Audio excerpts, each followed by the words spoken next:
You are now listening to the Fishing for BS podcast.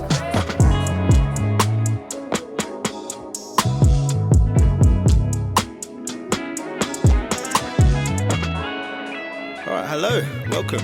We're here. It's another week of the Fishing for BS podcast. Guys, how are we doing this week? Aaron? Yeah, man. Good. Busy week. A lot of home sessions. Yeah? Yeah. Jeez. Yeah. Obviously, pattern one for my guy Andre and that. You Come know on. the vibes. Come you know on, we the know vibe. already. One taking that, my guy. Slap that nut. But yeah, just busy. There's one take. Why did I see bare comp folders then? Huh?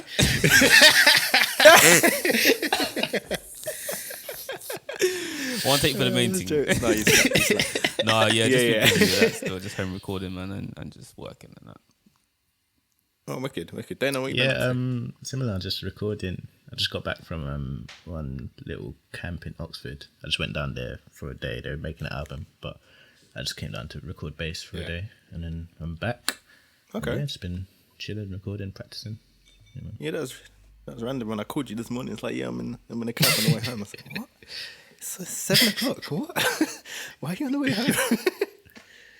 It's like you said that other podcast when you're like, yeah, I'm going. Yeah, It's like, then once. I was leaving out yesterday, and Mum was like, "Oh, what time are you coming home for dinner?" Oh no, she was asking, "Will you be home for dinner?" I was like, I'll see you tomorrow, Mum."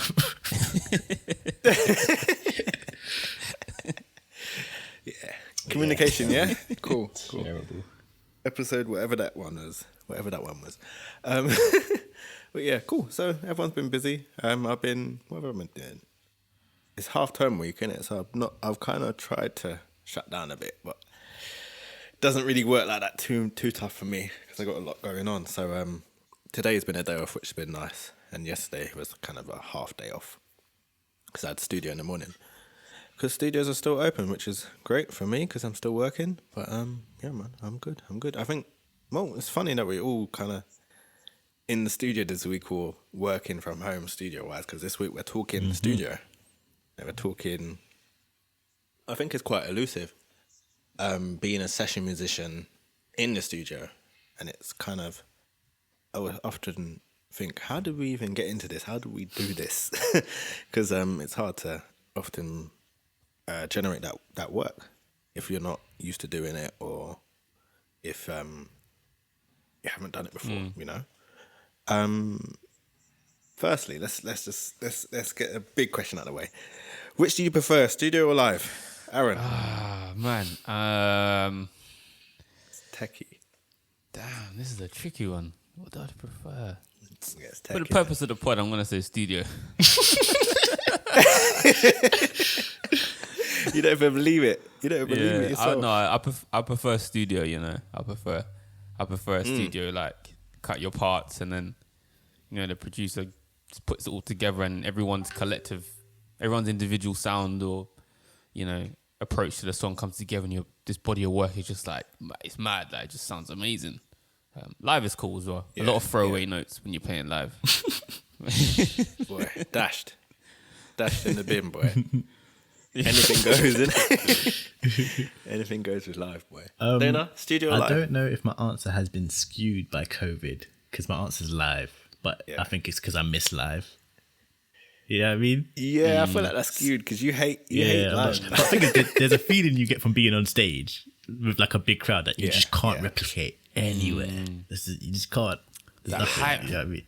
That hype, that scream, yeah, man. But I think my answer may have been studio before COVID, but yeah, it's a bit of a nothing answer. I think. What about you, Andre? So my answer is a bit of both. So I love studio for what it is, but so that one thing you said there about live, the crowd, and like that energy, can't replicate it, can't beat it. Yeah. But other than that, everything else about live, in the bin. Dead. I'm done. Everything else about live, I'm cool on. So studio for me, I guess. 'Cause it's just easier, man. Well, it's not. Is it easier? Just more controlled. I don't know. I think it's. I think there's less variables. it's more in control. studio. Less variables. I feel like there's more variables in the studio. I feel like there's less variables with studio. Like with live, we've got gig, rehearsal, travel. I think I feel like there's just a lot in between shows, and I feel like there's a lot to it. Where studio, you go to the session, you record, you go home. That's what I mean by less variable. What did you mean then, Aaron? I was thinking more tonally. Like, there's so many more ways to record. Oh, absolutely. Yeah, in I'd the agree on that studio. front. Then, yeah, absolutely. Yeah. But I think And then- for live as well, the variable is that the room you're in affects your sound, doesn't it? So that's what I thought you was getting at, Aaron, because I remember when we was on tour and you man just fighting with the room. Every sound check, boy. Every sound sound check. the amp like jing jing jing jing. Every sound check. Me and Dana I done was walking like, around the whole room. we're like, what's this guy doing? Because again, like you said, bro, with the room, it's like you have to kind of I found I was EQ into the room, and Yeah. I'm like, I don't know, I was just super sensitive when it comes to like the tone and stuff like that, and how comfortable that makes me.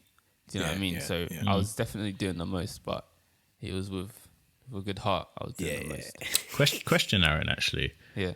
it has for me, but has working in the studio affected how you approach your live tone? Definitely. Yeah. Definitely. I think I think the other day I kind of listened back to my first time recording in the studio, like recording from my home studio and recording that in a proper studio. And like even my approach to how I play is different. Yeah.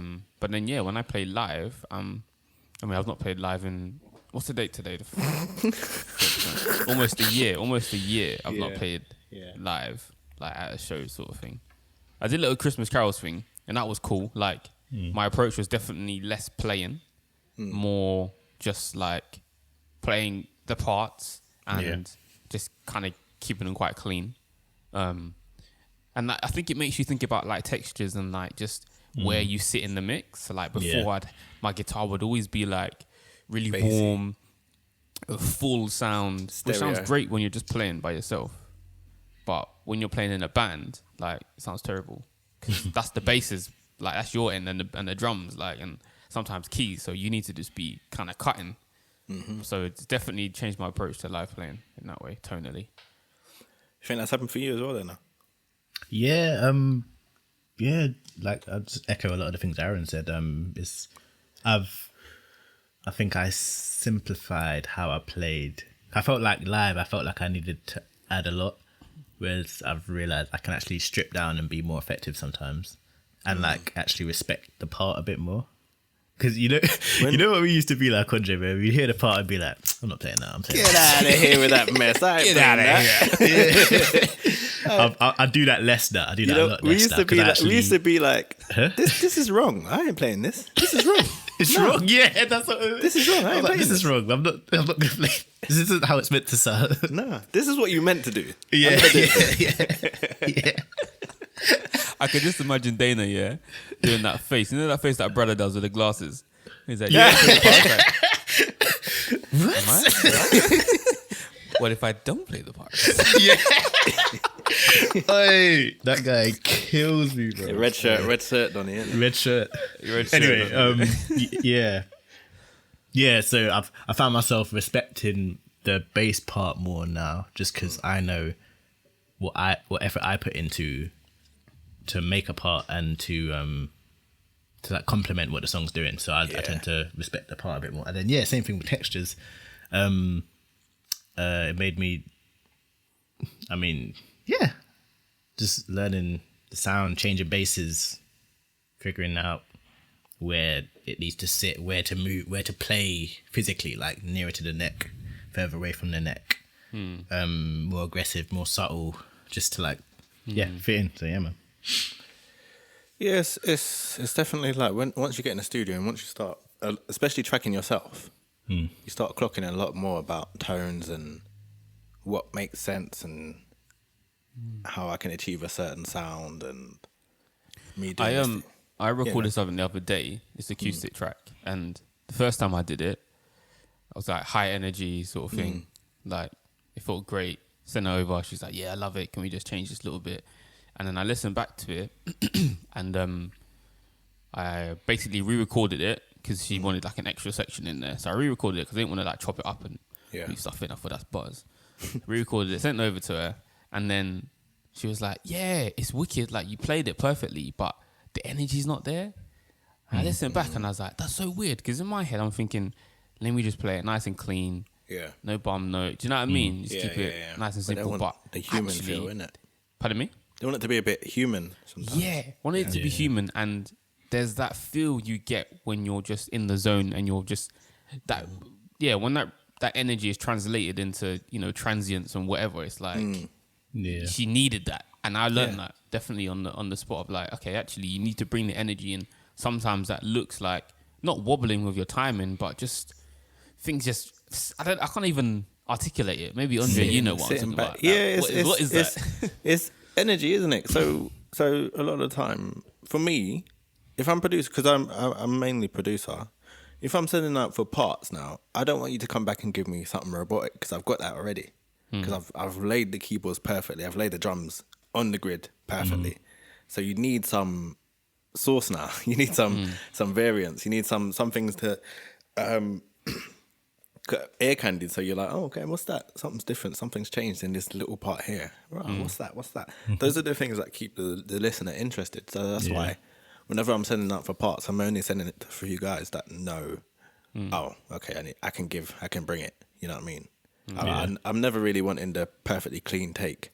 Except for the thing, so like what I sent you, Aaron, to do, we needed that clean guitar loop, but then what you did is you added a whole bunch of other interesting variants and stuff, and that's what we need more often than not, is the interest. That's why you send out to a live musician to get that interest and vibe of a live gig, in a sense. Yeah.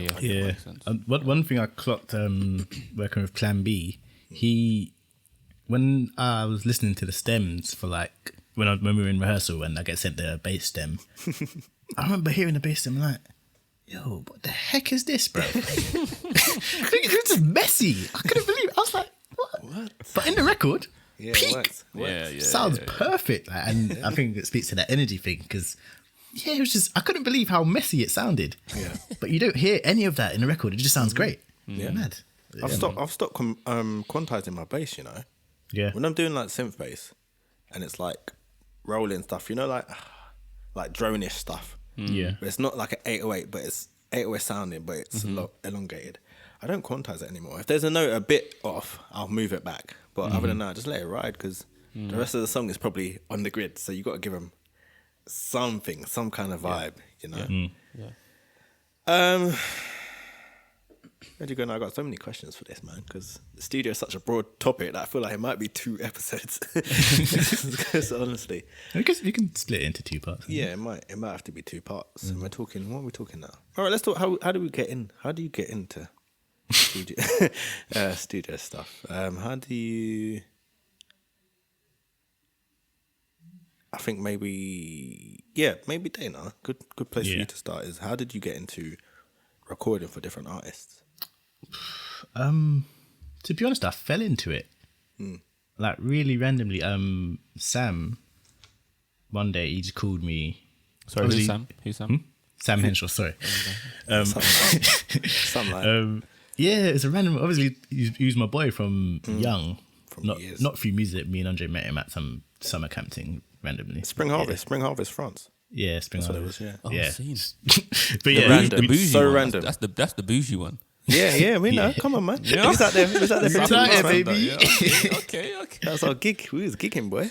Yeah. But yeah, I met him. So I'd known him for years before he kind of blown up and stuff. But and I was never his bass player. He always had someone else. But one day, randomly, he just asked me to come and do the track for him. It was Broke. His track Broke. Yeah, he was just like, oh, what's your rate? Can you come do the studio session? I was like, cool, yeah. And from that, I just kept... I got the producer who I did it with, which was Levi Lennox at the time.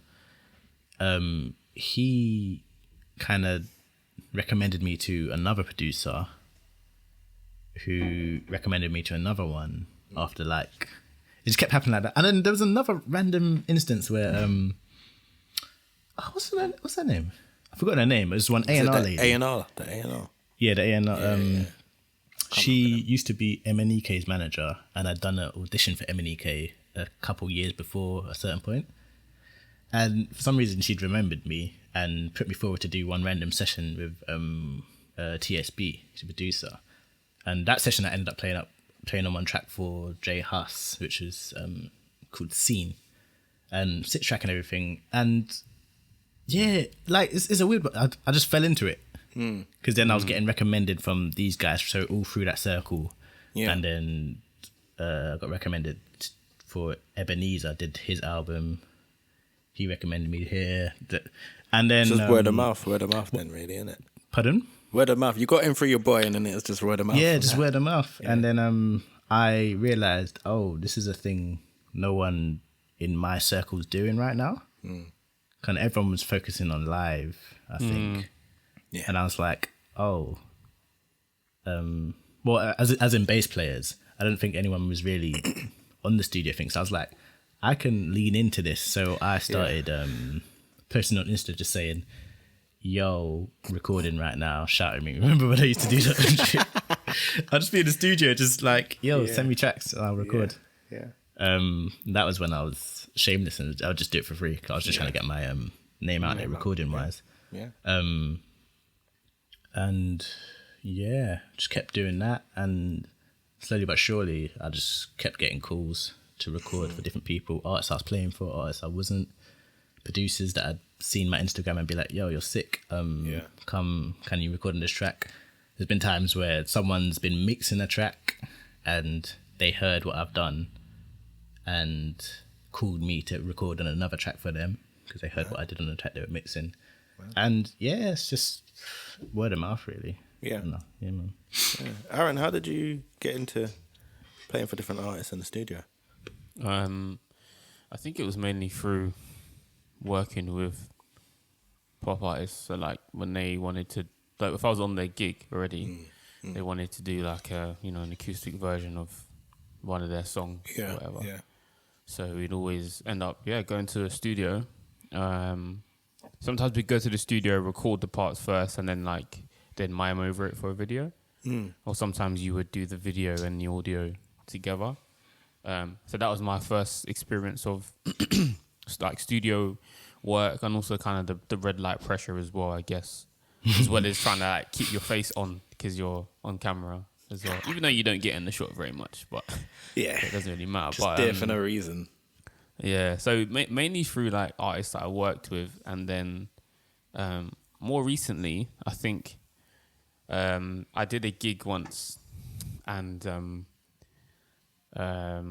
it went really well, and the artist producer was there, and he was just like asking me questions about like my parts or like the gear I was using and stuff like that, and he's like, yeah, sick, I'm gonna tell my man to use that, who the person who records guitar usually for them.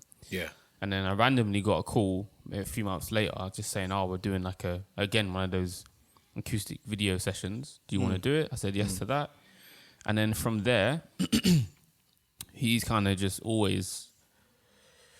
always, but he calls me quite regularly, I'd say.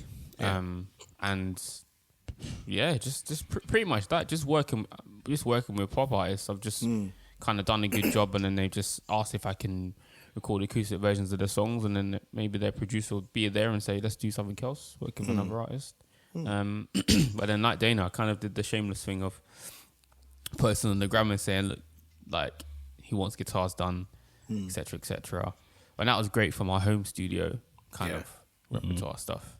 Being able to do it from the yard and just like probably take my time a little bit more than I would if I was in the studio. But that was also helpful because it just helped me learn about navigating Logic and like what I would do to kind of get a decent tone for a particular song, and also made loads of mistakes as well. Like, not mistakes, but there are better ways to record than what I was choosing back then. Do you know what I mean? Let's go for the Scarlet. The Red Scarlet being one. For a time, everyone was like, yo, need to get the Apollo, man. Need to get the Apollo. And I was just like, can it really be that different? Really? But yeah, just through that, man. Instagram, and I'm doing a good job when I've like done live gigs. Yeah, I wanted to get onto that really. What is it you think that's helped propel you guys to continue being called? I'll just quickly say, for me, because I do drums and because of the genres I sit in, there's not really that much demand for drums in the studio. Yeah. So more often than not, when I was recording drums, I was doing gospel stuff, or I was doing just the odd soul bit, or you know what I mean. There's not drums ain't really that for the genres I like to work in anyway. So it's just Yeah. it's just annoying, isn't it? You're like, what? Do you want some drums? Like, you want some drums? It's just fine. I don't really mind, to be fair, because it's just I don't really care anyway, because I'm just producing anyway, so it's fine. I wanted to say, so Dana, what do you think has helped you propel this kind of career of being in the studio? What's helped being that catalyst for people to recommend you to other people, more and more people, you know? To be honest, I think I'm just doing a good job, really. Showing up on time. Job? General professionalism, I think. Showing up on time, being a quick learner. Like, obviously that's come from church, where I can hear something once and play it, more or less. Being a personable, like, cool guy to be with in the studio, not annoying. Knowing my place to an extent. Yeah. Not trying to like, I'll give my 2 cents on my part, but I'm not gonna come in and try and be the producer, because I find I've seen it happen before, and I don't think producers react well to it. I mean, some might and some won't. No, they don't. But personally, I've always just been like, you know, I'm gonna come in, play my part. I feel like I'm saying I'm a lot, but come in, play my part, be cool. If you want an opinion on my bass part or what will sound good here, I'll say that. I'm not afraid to say what I think, but I also know my place, and I think that's helped me. And just hype, I guess. Yeah. I think people see another producer tag me on Instagram and be like, "Oh, he's sick. I need to call him." I genuinely think hype as a man. Aaron, what do you think, man? Probably just same as Dana's point. It's just being professional, and probably for me, just turning things around quite quickly. Yeah. It's always helpful to whoever wants, you know, guitars done and their stuff. And guitar's an interesting one. I don't know about bass, but with guitarists, like, can you play the main riff, and then can you also, like, I can't just give back the main riff.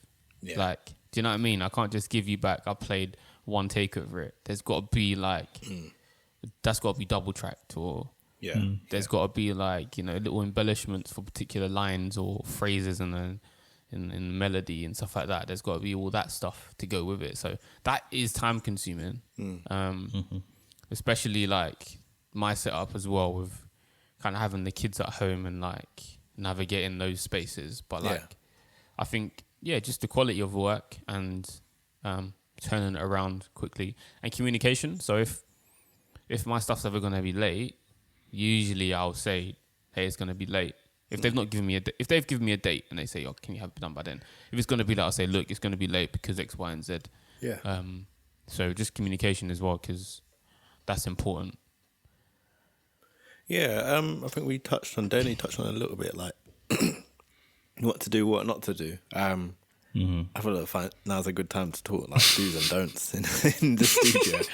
It's quite funny. I'm gonna say some myself as a producer. Do come in like, I wouldn't say prepared, but I would say prepared. But you don't really know what's gonna get thrown at you, so it's hard to be prepared in that sense. But more so, coming with your gear, coming with if you're like a spare battery for your bass or something. It's just making sure these things don't just fall apart. So your guitar is in good nick, set up right, so we're not getting a whole bunch of fret buzz. Don't noodle. Oh my god. Oh my god. Yikes. That's helped me to stop noodling, you know, working in the studio. Like, it just wastes so much time, and bro, like your ear space is precious in the studio. Like, so to hear noodling as well, it's bro, just check it. As a producer, so I've got your part now. I'm trying to shape it into and make it make sense. Maybe you played it a bit off time, so I need to shift it, or this might work over here, and someone's just in the background, bro. More often than not, I'll just mute you. I don't care. I'll just mute you, so it's fine. But Noodling, yeah. Also, like Dana said, knowing your place, man. Because he was a musician. He was like a singer. But he came in with my artist that I was working with, and he just started suggesting just the weirdest stuff. It didn't make sense. Yikes. And he was talking in so far la ti do. So he was going, yeah, when you're at the sir, what if you go to the and I'm like, bro, that's not language. That's not. Hey, was he an energy done, bro? No, he wasn't an energy don, but we don't speak like that in the studio. Like, that's not what we do. Give him a book of major scales and modes, bro. Bro, honestly. So that was a really hard session because every so often you just stop us and like we'll go on a 10-minute detour trying to work out what he said, and it's like, I already did that. That's in the mix already. You just can't, like, it's really done, or that doesn't make any sense. You're telling me to go minor here and it's a major chord. It doesn't. You know what I mean? So it's those kind of things. Anything you guys think? Dana, what do you think? Do's and don'ts. So that was really. I think. I mean, general professionalism, like turning up on time. Studio is usually pretty loose with timings, but just don't take the mick in it. Yeah. So if you're an hour or so late, just let people know. Yeah. Or just don't be late for one. Show up with the right equipment for the right type of song. So the other day I did one. It was a session they're recording for this TV show, but it was a rocky track. Yeah. And now I could have showed up with my bass mods, which is like an R&B sounding bass. Yeah. Fattest R&B. You know what I mean? Round. But no, I showed up with my guild because it's a rock track and I need aggressive, rocky, like almost ugly tone. Yeah, yeah. So it's turning up with the right stuff, knowing you got to know your genres, man. I think it's really important. It's knowing music, knowing what sounds you're gonna need. Bringing a pick with me. I bring a pick to every studio session. Yeah. Just in case they want a picked sound. Yeah. You know. Don't be annoying. Don't talk too much, man. Yeah. Can't be just talking out the producer's ear whilst he's trying to, like, as you said earlier, when you're trying to like fix the part or whatever it is. Yeah. And we're talking about out the producer's ear. I mean, it seems like a basic one, but don't chop too much, man. Keep it simple. If he asks you for more, then give him more. But like, you really want to start out simple and build. Yeah. Like you want to find your part, figure out, your start of this. Sorry. Adjust your mic. Pardon? I said adjust your mic, innit? Yeah.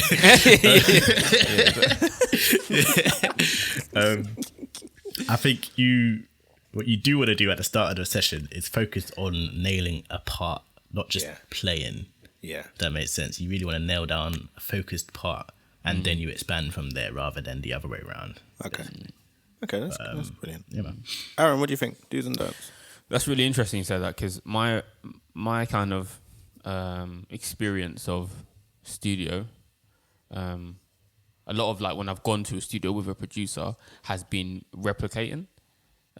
So I've had to replicate, you know, if it's like keyboard parts into an acoustic part or actual electric parts into electric parts or whatever. So my advice would be to learn it, learn those parts. Even if it's short notice, learn it to the best you can. Maybe write down some notes or whatever. Because when that red light comes on, there's always going to be that pressure. And, you know, if you've not had a lot of time to prepare, what you've learned could just fly out your brain. So, yeah, be prepared. And also, don't get offended if they don't like the part you've come up with or what you played, because it's never like personal for you you as a player. It's more just what you're playing doesn't fit the producer's vision of what he or she's trying to put together. And I think that's important, because sometimes as musicians we can see what we bring into the table as being actually like more important than the song, when really you've been hired by the producer and they have a vision for what the song is going to be. Like they've already seen and heard what it's going to be. You just then need to fall in line with that part. And like Dana said, if they ask for more, then, you know, you give them more. But I'd say the same as Dana, just like I see it in football terms, like you come on that you're a youngster, you come on the field, just make some safe passes. Pass, just keep it tidy, pass move. Then your confidence will build up. You know what I mean? Man might do a little back heel here, and then by 80, by 80 minutes, you know what I mean? And then obviously you're winning now, so it's like, right, let me just ping it. And then you're cool, like, you know what I mean? And you get a bit cheeky and say, let me have this free kick, and man's like, nah. Relax. But I see that. Like, I have like kind of like a mental checklist of like, cool. I know the chords, I know the structure. This is for last minute stuff when I've not had loads of time to learn it. I know the chords, I know the structure, I know how it goes. I'm just gonna pocket that first, and that's gonna be done out the way, and that's gonna be our foundation. And then the inspiration flows from there because you've done the hard bit, and then you're like, okay, cool. Now we can do this and that, and then producer's like, right, that's amazing. Do you play gospel or whatever? But just build your confidence. I'd say, and just play it simple. Yeah, don't do too much because there's so much more that's going to happen in the song, and you don't want to try and take up all the space of your ideas. You know that this isn't a do or don't, but I feel like something you said made me think of it. I feel like you've got to be so good at interpreting what people are telling you. Yep. Yeah, for sure. Especially with artists, because artists don't speak English sometimes. They don't speak music. Yeah, they don't sometimes English, but because they'll just, and sometimes producers like they'll describe something to you that doesn't make any sense, and can you make it just a bit more shaky? Yeah. You know, like it's shaking a bridge, like what? And usually in a live setting, I'm more inclined to be like, that's not gonna work. But in the studio, I think anything can work, innit? Anything can work because they can mess with it. They can, you know what I mean? They can get funky with it. So, I think it's important to have those interpretation skills. To when the artist says, it needs to make me feel. It needs to be more. Yeah. It needs to be more shadowy. You just got to think. I've made that up. Do you know a good way of doing that, I feel, interpretation sometimes is if you're working with a particular producer, like they've called you, like try and listen to their production beforehand. Yeah. So if they're saying, I've got a track I want you to play on, and they haven't sent anything to you at all, but you know what they've produced, I'd have a listen to that stuff. Yeah. Because the guitar parts in that might be his vibe or her vibe. Yeah. That makes sense. You might be, you know what I mean? You might have to pull out of that. So I did a session recently for Angel, and I didn't know. We say something like nothing heavy. You know what I mean? But like, I didn't know that he stacks his BVs so hard. Yeah, mad. Because when the BVs came and they were singing, it's like he was like, "No, can you sing this bit? Can you sing that bit?" And I was like, I didn't even know that was in the song. Yeah. Like you've got layers on layers, man. Mad, yeah. But then when I listened, and on the way home after the rehearsal, I listened to the songs. I was like, I can hear it all now. I can hear all of it. Do you know what I mean? But like sometimes you can just focus on, just focus on the music or just focus on but just listen to the whole body. Like just listen to it and just get the vibe for it. And then when you step into that session, you might already be in the headspace that they want you to be in. Exactly. And if you're not, then I feel like you'd at least be in that you and the producer would at least be in a vibe anyway, because you're vibing off of the way he produces, even if that's not what he wants on the day.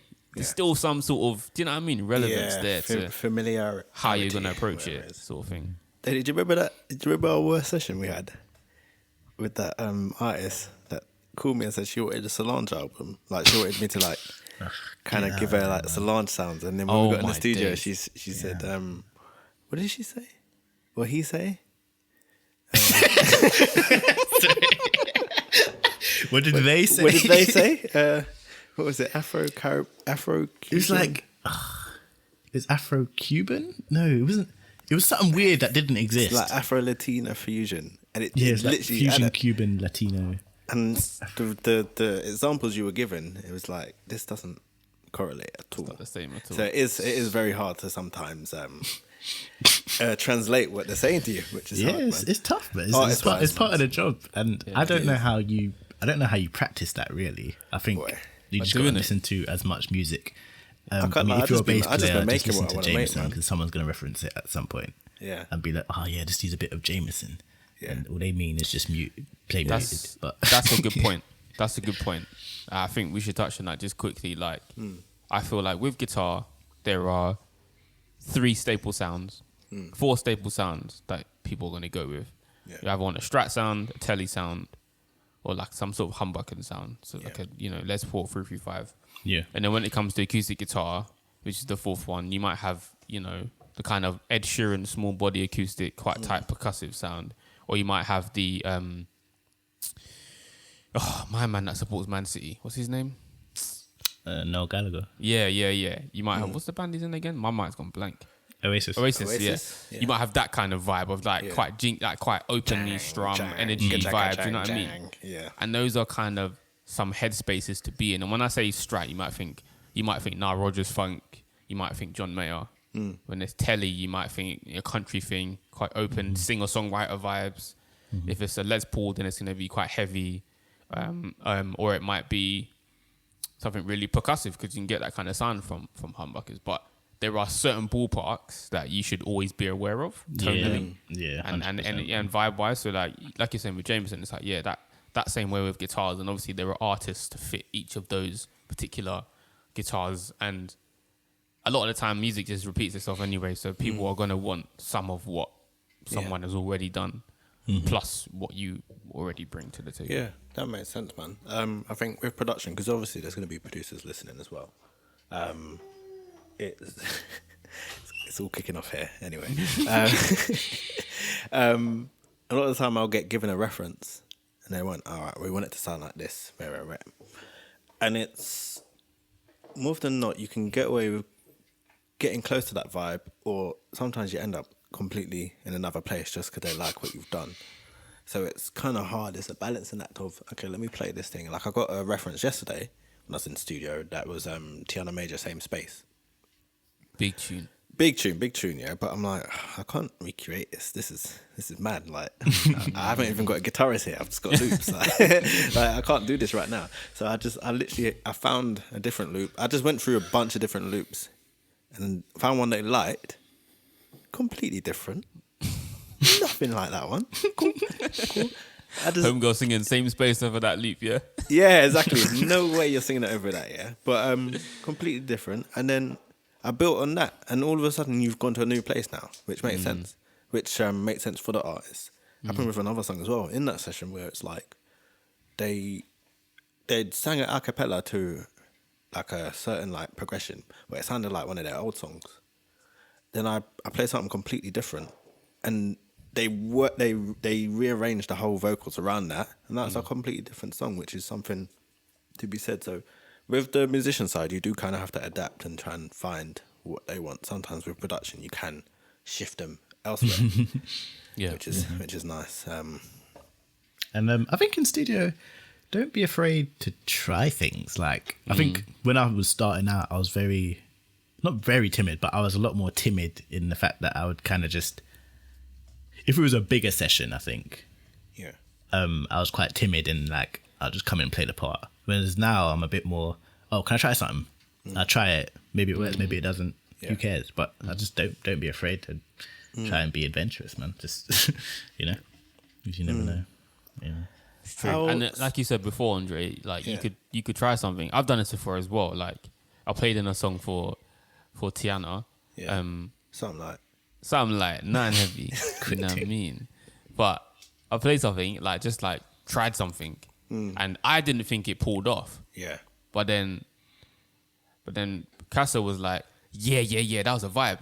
Yeah. That was sick. And I was like, I don't even know what I did. But then but it's the way that a producer's mind they hear works. Things differently. They just hear things differently. And he's like, play it like this. And I'm like, I don't even realize you remembered all the notes that I played. Now you tell me to play it back, sort of thing. So yeah, you're right. Try stuff because it can pull off, and then that could be a moment of inspiration for everyone in the room. So definitely, okay, but definitely ask for that space. Yeah, ask for that take at the end. Let me just try a little something on this. If you're trying something for the whole time you're there without actually laying down anything.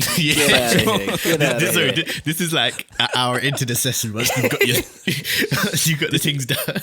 This is once your pass completion is quite high. Yeah. And then you might let me just bust this free kick quickly. 87th minute, like, little flip flap and that. Yeah. That's funny, man. All right. So, in this Panasonic, how have you guys adapted? You know. The word you're looking for is pantomime. Yeah. Someone said, "Them man a panic."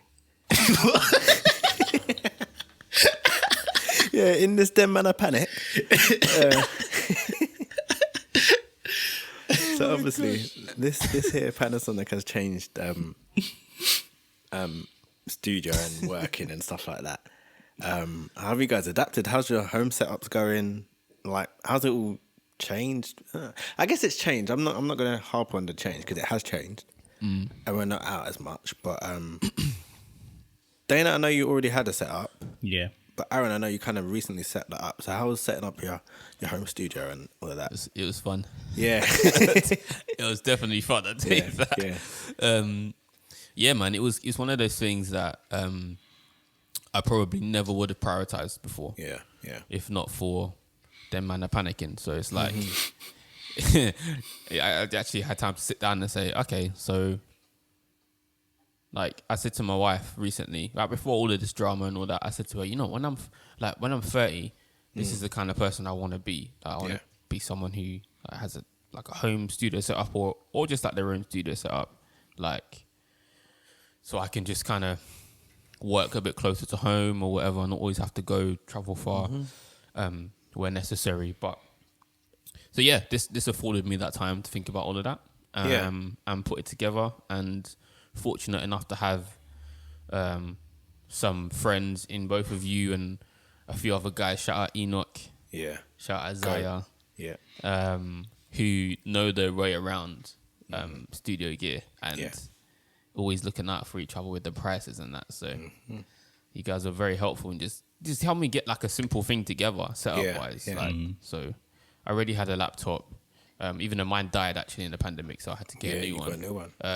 And just upgrading my interface massively. And then, you know, even when I did that, I didn't know my way deeply around it until one day Andre came to my house and he's like, yo, why don't you try this? Yeah. Put this in here, put that in there. And I was like, what? So like, you did that, boy. When did you put like the preamp in the unison? The I was like, The unison thing. yo, this is mad. So asking questions helped. Basically, that's how I've adapted. Just getting some gear that just recommended stuff, nothing too left field, and then just asking people how best they use it, and then learning from there. Really, like I was started off beginning of the pandemic. Guitar, my signal chain was guitar, pedal board, and then into the interface. And now I'm just guitar straight into the interface. Yeah. And anything like will just affect that later on, you know what I mean? Yeah. Like if I need a particular sound, clean. like there's always plugins for it, basically. So I don't really do that anymore because it doesn't. My board's quite good, so it doesn't suck your tone a lot, but it doesn't sound as pristine as going straight into that interface and just using one of the, you know, Marshall or Fender plugins that's there, and you get a great tone out of them anyway. Yeah. So yeah, that's definitely helped. And then investing in a decent mic. Yeah. I got an Aston Stealth off Andre's recommendation actually. I bought it B stock, so anyone that's wondering, try your stuff B stock because I think someone just bought it and returned it. Yeah. So nothing wrong with it, but I got it a bit cheaper. And yeah, just recording my acoustic guitars through that, which sound beautiful. I'm really happy with that sound. Yeah. Yeah, man, that's kind of how I've adapted. Yeah, I just kind of wanted to touch on like what a setup would be, just generally for musicians. For bass players, Dana, you've got your interface. Do you go into your preamp first? Yeah, so I've got this Avalon U5, which bass players, it's the best thing in your life. Just buy it, please. Find it on eBay, but I've got two because I use one for studio, one for live. It's the best thing you're ever gonna get. Oh man, so. Is that you're moving, yeah? Bro, I'm telling you, it's the best preamp in the world. No, I'm guessing. I was talking to Joey the other day. Deep sound, like I was talking. Jerry uses it. Marcus Miller uses one. Like no, but you know, Jerry doesn't like it for studio. Huh? Jerry doesn't like it for studio. I've seen him use it live, so either way. Yeah, but I was talking to him the other day, and I told him because he wanted to buy our old interface, Yeah. And I kind of talked him into getting another one to upgrade his setup because he had a Focusrite Sapphire. You know the black one, the long one. Yeah. So he changed it up for the Claret Focusrite. Sorry for getting really technical into gear, but hey, we're gear nerds, so we're gonna do it for a minute. And I was like, yeah, just get into a preamp, like. And he's like, yeah, I've got the U5. I was like, bro, use that, like, like what? Use that. But he likes his TL audio instead. Oh, that thing. Yeah. Yeah. I mean, I think you get a bit more flexibility with that TLC. Yeah, that's right. But I mean, I'm not gonna lie, the U5 is bad.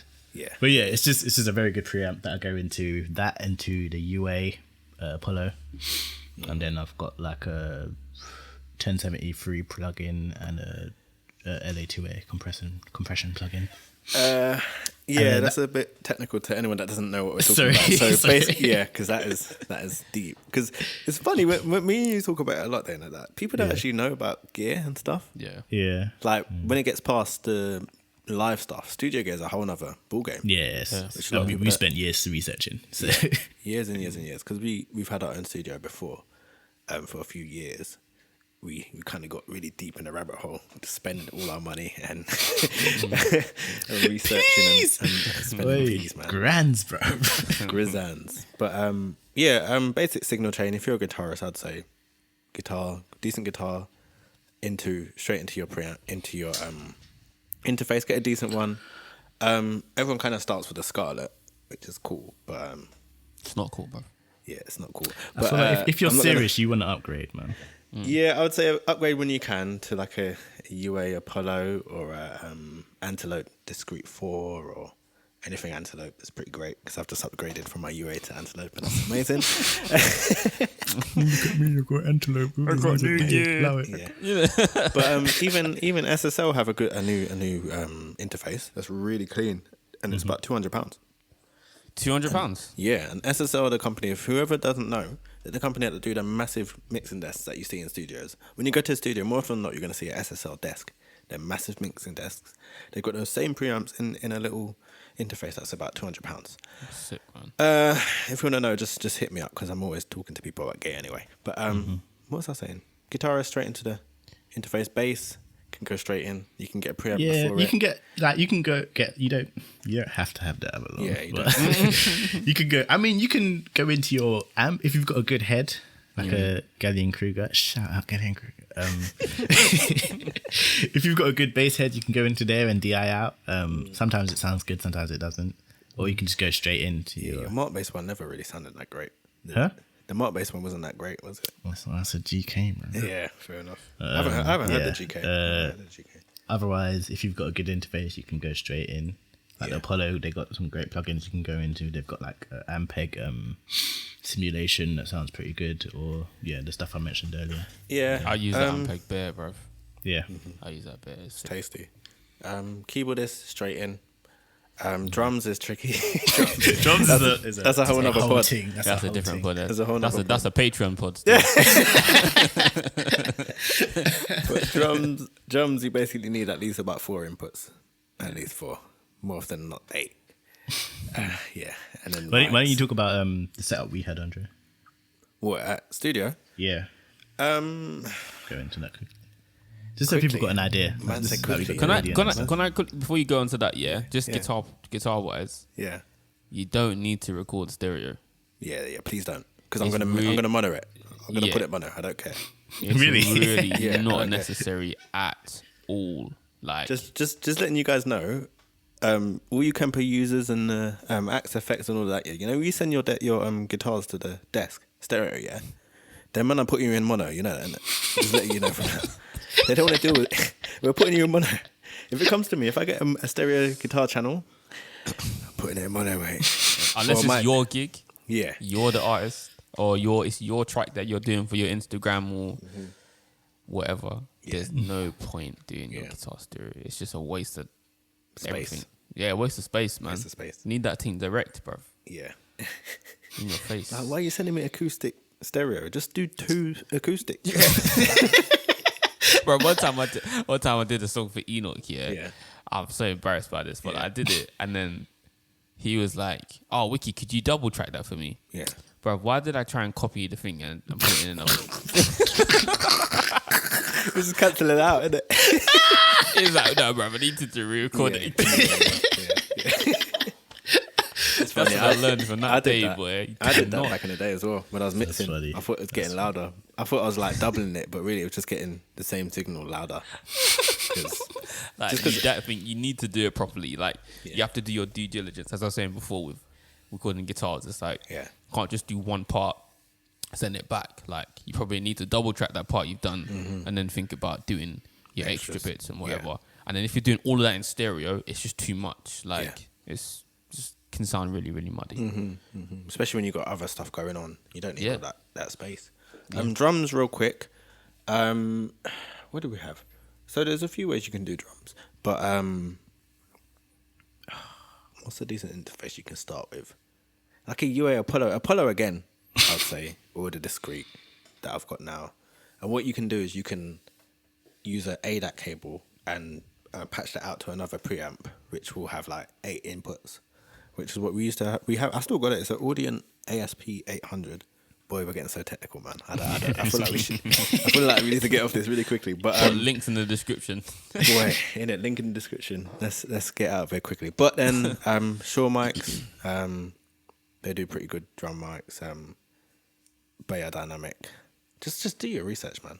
Honestly, all the stuff we know is just from copious amounts of research and looking up and YouTube videos after YouTube videos, and like all that we know is research, to be fair, and doing it ourselves. But I think we can move from that.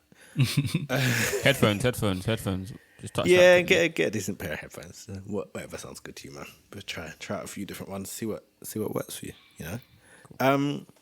One thing I wanted to get into, which what you kind of touched, Aaron, is what do you guys send out? So say you're recording a track now for an artist from home, and you're not kind of in the space of the producer now.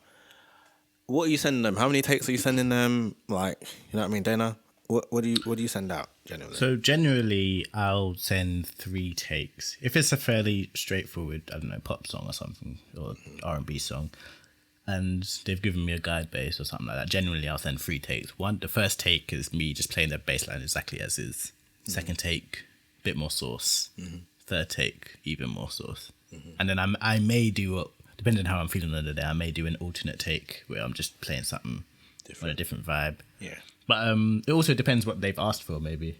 Because if they've asked for something, me to try certain things, then I'll give them a couple of takes of that. So it really depends. But as a standard, I generally send 3 takes with varying busyness. Would you like to touch on controlling the business so you don't sound mad out there in the streets? Oh, yeah. Cool. So when I say busy take, it's not nonsense busy, because it's happened once where I did a session and I finished the session. So I'd played the track. My bad. I've finished the session, played the track, everything was fine. And they were like, oh, could you give us just one more take? Just like going crazy. I was like, yeah, cool. Did a mad take. There was mistakes in it. And they used that take for the record. And I was like, yo, could you guys not hear the mistakes? Just busy as hell. The bass line ain't staying the same. It moves like the first verse and the second verse different. That's funny. That's so funny. So when I do send a busy take, it's busy but usable. Like it would just be it'd be busy for a record, but not if you were playing live, it wouldn't be busy. It would just be on like the edge of busyness. But yeah, man. Aaron, what about you? What are you sending out to people? So it depends again, like Dana said. If there's a guide guitar on there, I'll send back what they've asked for with that guide. And then I will add some extra parts. So I might do like a double track thing. There's like a section that's heavier. So basically the styles that I'm usually recording are R&B, gospel, contemporary Christian music, or sometimes a little bit of like, what's the genre that we did the other day, Dana, for that, brother? I don't know what that was, bro. Jazzmatazz. Alternative, bro. Alternative, yeah, like an alternative sort of. Alternative punky, what though? Punk. I said Man punk. just said alternative. Yeah? Just like alternative, yeah? It's alternative. I think it was quite punky. Yeah, Yeah, it's quite punky, punky. Yeah, Yeah, kind so of with the 80s-ish. Yeah. So with the punky thing, it was like some double tracked guitars, like heavy, like muted stuff for certain sections, like some double tracked clean stuff. And then I usually record like one central kind of like main part thing, which doesn't get busy or anything like that. And yeah, but when I send that off, I usually don't see that as, okay, it's done. Yeah. I'll send it and be like, okay, they might like that and say, can you add this as well? Or, you know, it's quite rare that the one take I've done is exactly what they want, because I'm not in their head, sort of thing. And I guess in some way, I'm kind of producing my part in the song, but I also, you know, I don't have the end vision of what the song is going to be when it's given to me. So I could do something wrong that they, you know, don't like, or equally I could open up a whole kind of worms and they're like, yeah, let's actually redo the song and go with this vibe that you've just given to me. So yeah, just usually that one main part, some double tracked parts as well. If I do acoustic, that have to be double tracked as well. Just try and keep the parts just not stacked like EQ wise, like not really in the same space, right? Not in the same space. Like it needs to be just like taking up different frequencies, I guess, so it can the track can breathe and so your parts can be heard. Sometimes you do a sick part and then you know you hear the finished thing, you're like, where's that part? And they're like, yeah, it's in there, but the tone is just kind of off, so you can't really hear it like that. I would say what I like to receive as a producer, then it just has my bass, so they don't just send me one, and then it gets me in it, so I don't have to bother him. There's only a few times when I'm like, all right, do this rare, or if we're in the room, we might change a few things. Or I remember there's one song. Do you remember that one really jazzy song that I was like, oh, bro, I'm not taking a mic here, just please, like, I was on Zoom with you, and I was like, oh, just please. The one where you called me because you knew I wouldn't record too. Yeah. Clean. So let me explain that. There's times where people send me tracks, and when it sounds like nonsense, I may just choose not to record to it. Yeah. Especially if it's like a freebie that I'm doing for someone. Like, I mean, it doesn't happen as much anymore because I've stopped doing the freebies, but like maybe a couple years back. Yeah. If it was a freebie and if it was like some jazz fusion thing and it was too complicated, I'm like, I'm not doing this for free. Yeah. So I just wouldn't record, basically. And so basically the track I was producing was like jazzy fusion kind of. There was so much changes. Like every 16 bars or so, it would completely change key-ish, or be in the same key but relative. Now we've gone to the relative and we're in another space. So I had to call them and like, bro, it's like, please, like, just, I'm not taking a mic, like, it's cool. Like. So, but more than not, if they send me something, I'll just chuck it straight in the project. I won't even listen sometimes. I'll just, like, cool. Really? Just level that out. Now, if I'm just making a beat, like, sometimes I'll just send you a beat, I'll just level it out, make sure that looks all right, cool, bounce, bang. Like, I'm moving on. When I'm just making beats, it's just, I'm quick with it because I don't want to spend too much time on it. Like spend 25 minutes, 30 minutes on it, I'm gone. Make another one. But when I get guitar parts and get keyboard parts from you guys, so I try to make my instructions clear. Not instructions, but like what I'm looking for. I try to make it clear enough that it makes a lot of sense. Like this week, Aaron, when I basically had a beat that I had sold and then someone else came in for that same beat. So to the artist, I was like, all right, I'm going to recreate it a bit different for you, yeah? So I had to like call Aaron, be like, look, I got something. I need you to make it like this, but not like this enough that it's going to be a problem. And you can stay in the vibe, but push it out the vibe a little bit as well. So like, I just had to try and make it make sense for him. And he literally smashed it. And it's like exactly what I said. I like the vibe, but a bit different enough.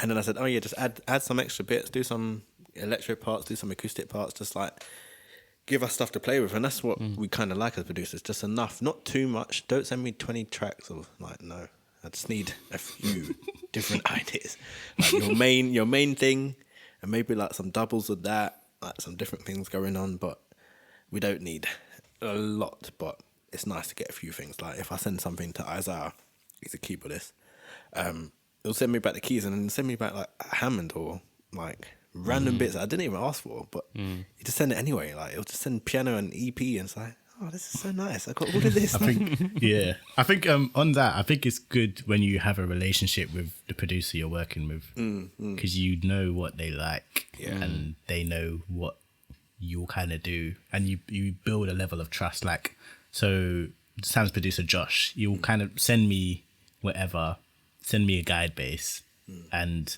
I know what he likes to hear. He knows what I need instruction wise, and it's rare that he asks me to do anything extra. Yeah. Like, usually what I send him is what gets used, like, first time round. And I think that just comes with a level of understanding between, like, same with, like, you and Eyes on Jay. Because, like, we've been playing with Eyes since I was 14. So 10 years, basically. Yeah. So that's 10 years of chemistry, learning how we kind of work. So I think that plays into it a lot. So it's good to have those kind of relationships with musicians and producers. Definitely. Just to round out now, guys. We've kind of talked about it in a few different podcasts, but rates. Let's talk money, man. How do we decide our rates? How do we? This is a minefield as always. Dana, rates, man. Talk to me. Rates are tough, man. Studio is a weird one. As I said, I started out doing a lot of freebies, just going down just so I could get my name out there. Yeah. And then when I first started getting paid, I was doing day rates. And I think we spoke about this the other day, maybe off pod, but I realized quickly that I was getting bumped if I was doing day rates. Because especially, maybe it's different for guitar and drums because you may end up doing more. But especially for bass, in a day, give me 8 hours and I could record a whole album for you. And then I've only charged, $250 day rate or something like that. So I realized because that literally happened. I won't be out the artist, but I recorded an album for them.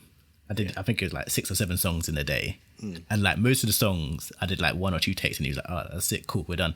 Yeah. So I'd done a whole album for £200. And I left that session like, yo, I bumped myself. So from then I stopped doing the day rate and I just started doing per track. Yeah. So at the moment, I'll just say the numbers to be fair. At the moment, generally I'm either 200 to 300 per track. If a label's asked me, I'll say 300 because I know they got the money. If it's someone maybe independent, I may go 200 or 250, and I kind of gauge it. I try to like gauge it by who's asking me, but I may just start saying 250. I mean, I've started saying 250 now, and then if they can't pay it, I'll go down. 'Cause I'm not that fussed about it. I'd rather get on the track so someone else can hear me on that track, and possibly marketing, isn't it? Then it's marketing. Yeah, same way. So, but so recently I've been starting at 250 at a track, and then if they bring me down, they bring me down. If they say cool. Cool. Yeah. Aaron, how'd you go about it? 250, man. 250, just straight up. Yeah, straight up, bro. But yeah, because there are instances where, you know, if it's your brother, if it's your friend, you know, if it's your mate or whatever, and there's budget, and you're just like, I don't know, you don't need the money, you're a friend, innit? Like, you don't. Yeah, just do it, innit? If your friend's saying to you, yo, I got your fee, bruv, don't worry, don't watch that, then cool, let me ride, you know what I mean? But sometimes it's like, yeah, man, I'll do it for, you know, man, I'll do it for 100, or I'll do it for 150 or whatever, I'll do it for 75, like, it's cool, like, but when it's I think when it's a serious thing, yeah, man, 250, like I said, my kind of intro into studio stuff was working for artists I'm already playing with. Yeah. So the rate, the day rate is already what the day rate is. It's already 200 a day, or it's already 250 a day. So they're just gonna pay me that same amount for a day in the studio. And most time we're only doing one song anyway. That's just a one single or whatever. Which is fine.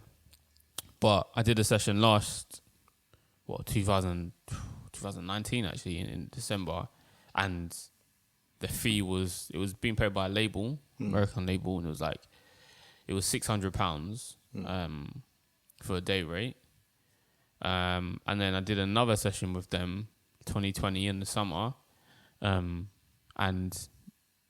they tried to say they weren't going to pay me that much again because that's not what they pay their musicians. But I was like, well, you paid me that before, so Get out of so here. that's what you're gonna pay me, yeah, basically. So they patterned that, and then I did a third session with them later on in the year, and they were like, "Oh, actually, this has been paid for by the UK label, and because it wasn't a full day, we were there for like half a day. We smashed it out, but it's going to be $250." So, I mean, some people would argue and kind of get them to, pay up what you're paid before. Yeah. But in that particular instance, I've got a good relationship now with that producer. I think we do, and also you want it to keep going in it. And he kind of come on a thing of like, I'm really sorry, like they kind of threw this on me as well. So you know what I mean.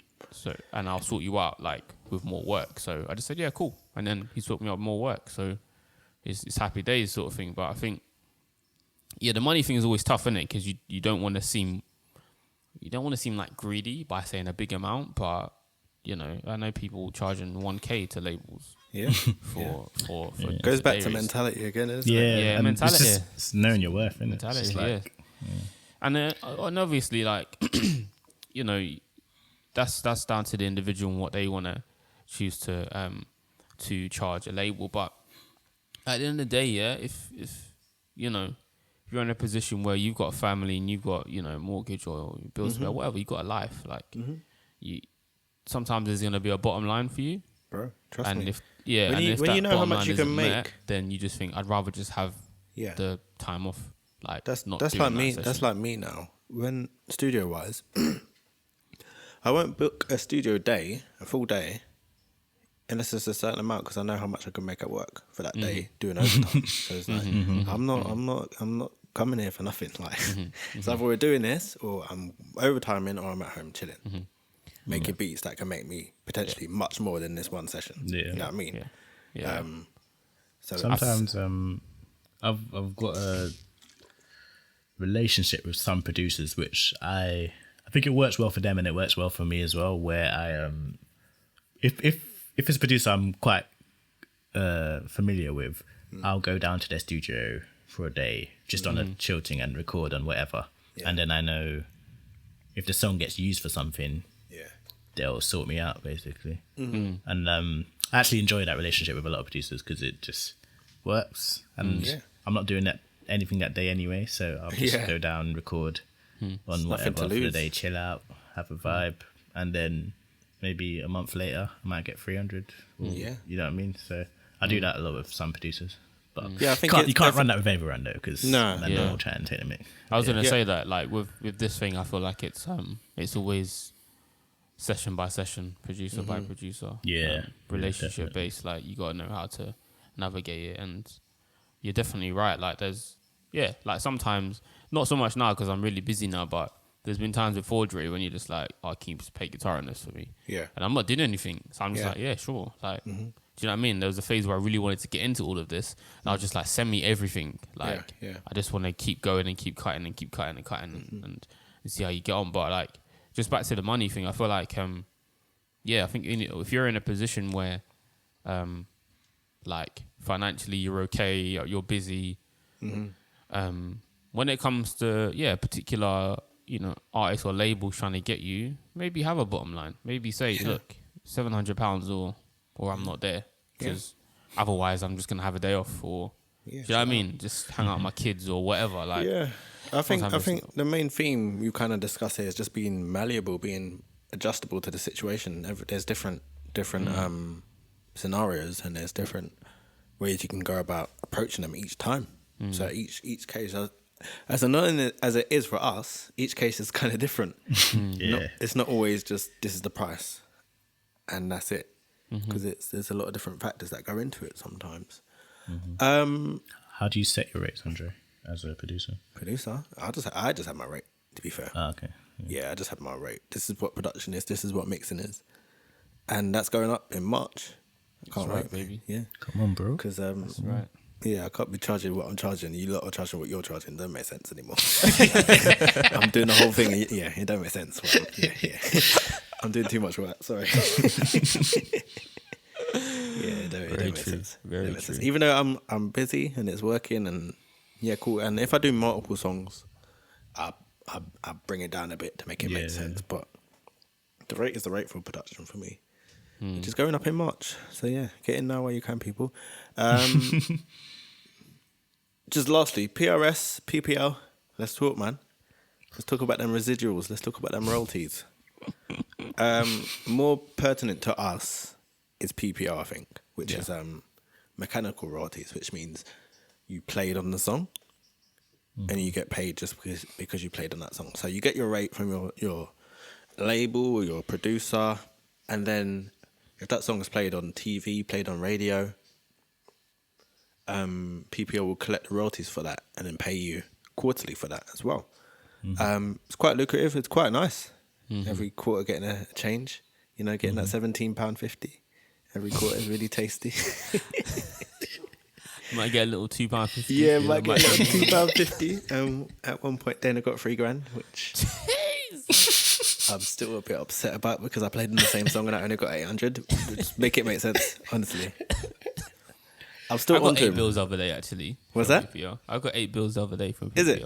Yeah, like Nice. October, November. Yeah. Lovely, Nice, lovely. It was one session I did with Mabel in Germany. It just got replayed on TV. Yeah. Sick. Our one was what? It was like JP Cooper, right? Yeah. I I think it was getting played on like Spanish TV or something like that.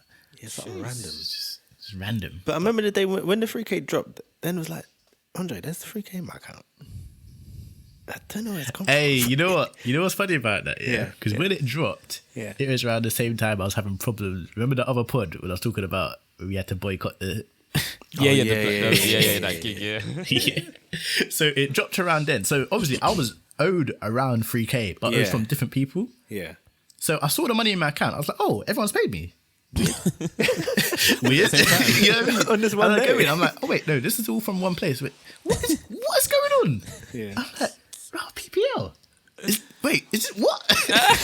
And then, so obviously I get that payment, and I don't know what happened there, Andre. I don't know what happened there. Don't worry. And I'm then still I'm coming from thinking, it. It's cool. so this is how I'm gonna live for PPL for the rest of my life. Next payment. Give me some £50 tip. What's this, bro? Where's the free bags, bro? Where's the rest? What you man do this one in installments, yeah? Painting. Okay, Klarna in that. Cool. That's the worst thing about a PPL is like You don't know what you're getting. know what's gonna bust. Like Yeah. you know what song you've done is gonna like get synced to something or get played, and then you don't know if like you registered it in time for that quarter. Right, Sometimes they have to not count it up, but they have to wait like 2 quarters or whatever like that. To, It takes long for it to actually drop. Yeah, that's right. Yeah, exactly. It's like a You year, never bro. really know. It's like a year from when you put the song up. Yeah, definitely. Because that makes I've sense. got definitely like a year. That makes sense. Still, that definitely makes sense. But what I like to go through what you got paid. Yeah, for and each where one. it came from. Yeah.